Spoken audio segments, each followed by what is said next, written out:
मित्रों, क्या आपको कभी किसी ने टोका है कि खड़े होकर पानी ना पिए? पानी हमेशा बैठकर ही पीना चाहिए।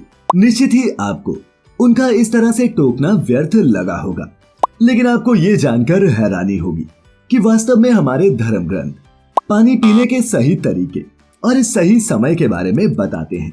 तो चलिए आपको आज की इस वीडियो के माध्यम से शास्त्रों में वर्णित उन तरीकों से अवगत कराते हैं।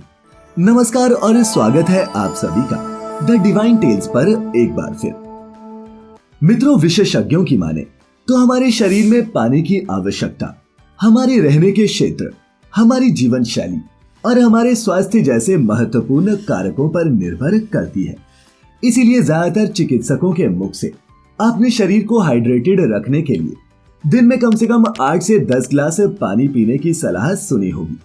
लेकिन आयुर्वेद की माने तो आयुर्वेद इन सिद्धांतों पर बिल्कुल एक अलग राय प्रस्तुत करता है।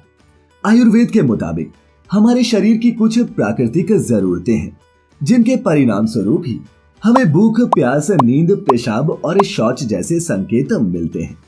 इसीलिए इन संकेतों को पाते ही आपको पानी पीना चाहिए, लेकिन उसके भी कुछ सही तरीके हैं। तो चलिए मित्रों, आयुर्वेद में वर्णित पानी पीने के इन सही तरीकों के बारे में जानते हैं। मित्रों, आपको बता दें कि जिस तरह आप रोजाना अच्छी तरह बैठकर भोजन करते हैं, ठीक उसी प्रकार पानी भी हमेशा बैठकर ही पीना चाहिए।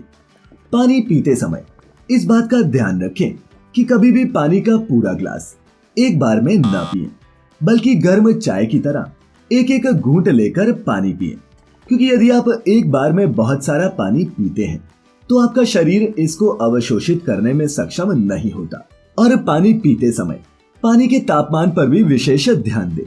कोशिश करें कि ज्यादा से ज्यादा आप गर्म या फिर गुनगुना पानी ही पिएं। हालांकि कमरे के तापमान वाला पानी भी पी सकते हैं, लेकिन ठंडा या बर्फ वाला पानी जितना हो सके उतना ही कम इस्तेमाल करें, क्योंकि ठंडा पानी आपके शरीर के कुछ अंगों में खून पहुंचाने में असक्षम होता है। भोजन के पहले या फिर बाद में ज्यादा पानी न पिएं। चाहे तो आप भोजन के बीच में पानी के 2 छोटे घूंट ले सकते हैं, लेकिन इस बात का भी ध्यान रखें कि भोजन के समय ज्यादा पानी पीने से पेट में पाचन के लिए पर्याप्त जगह नहीं बचती, जिससे भोजन अच्छी तरह नहीं पच पाता। इस तथ्य को भी कभी न भूलें कि आपका पेट 50% भोजन के साथ साथ 25% पानी और शेष 25% पाचक रस के साथ भरा होना चाहिए। आपको बता दें कि शरीर में पानी की मात्रा जांचने का सबसे अच्छा संकेतक हमारा मूत्र है, जो हमें ये बताता है कि हमारा शरीर हाइड्रेटेड है या नहीं। इसे आप ऐसे समझ सकते हैं, अगर आपके पेशाब का रंग पीला है तो आपको ज्यादा पानी पीने की जरूरत है, क्योंकि यह आपके शरीर में निर्जलीकरण को दर्शाता है। इसी प्रकार सूखे होंठ भी निर्जलीकरण का एक व्यापक संकेत है, और इसीलिए अगर आपको होंठ सूखे प्रतीत हो तो आपको तुरंत पानी पीना चाहिए। एक और रोमांचक तथ्य ये है कि यदि आप ब्लड प्रेशर की समस्या से जूझ रहे हैं तो नहाने से आधा घंटा पहले पानी पिए। ये आपके ब्लड प्रेशर को नियंत्रित करने में आपकी मदद करेगा। इसी प्रकार अगर आप शरीर की प्रतिरोधक क्षमता को बढ़ाना चाहते हैं, साथ ही मुहासों, दानों या फिर त्वचा संबंधी किसी भी रोग से छुटकारा पाना चाहते हैं, तो रात में तांबे के बर्तन में पानी रखकर सुबह होने पर इसे पिए, और 90 दिनों तक यही क्रिया दोहराने पर आपको अपने स्वास्थ्य में प्रभावी बदलाव देखने को मिलेंगे। और यदि आप अपनी सेहत को लेकर काफी गंभीर हैं और रोजाना योग और कसरत जैसी क्रियाएं करते हैं, तो आपका ये जानना बहुत जरूरी है कि योग और व्यायाम करने से पहले और बाद में 1 गिलास पानी अवश्य पिए। ये आपको डिहाइड्रेशन की समस्या से तो बचाता ही है, साथ ही व्यायाम के बाद पसीने से होने वाले शरीर में पानी की कमी को भी पूरा करता है।